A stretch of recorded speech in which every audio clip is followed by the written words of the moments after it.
Minister, in regard to the Code of Ethics, the point is that it being a breach of discipline was in the heads of bill. It's been watered down and removed from the final draft that we have here before us. You also mentioned the importance of monitoring, but it's interesting to say with regard to the role of the authority, the word monitoring is mentioned once. It's been removed from what was in the heads of bill to a much looser oversight role, again watering down.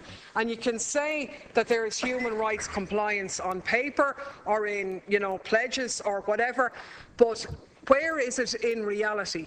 Where were the human rights of Keith Harrison, a member of Garda Síochána himself, who senior management pressurised his girlfriend into making a complaint against him? He had to go to the High Court to stop that action. The Garda representatives frustrated that action, and the state has ended up having to pay the costs of that case. Who is going to be held to account for that breach of human rights and for the rights of that whistleblower? You staunchly defended, Minister, time and again on Garda Síochána, when the Garda Inspectorate itself is on the record as saying there are serious problems, and you're saying that they're acting on the recommendations of the last report. They say the opposite.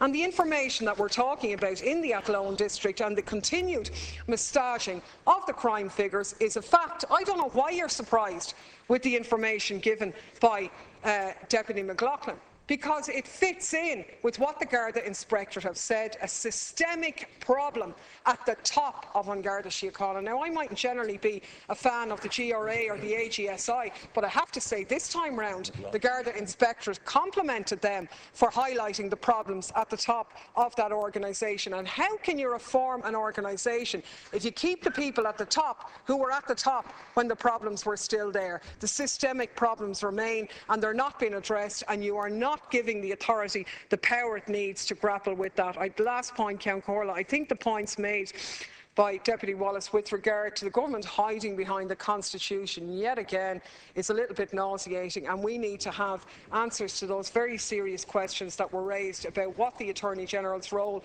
was in this, was the advice on this, can we see it, and if it was that black and white, why didn't you change it when you had the chance with all of the other referenda? I think the idea of an independent Garda authority is a bit more important than the age of the President and so on. So these are very serious issues, and every time we raise them here, new information comes out.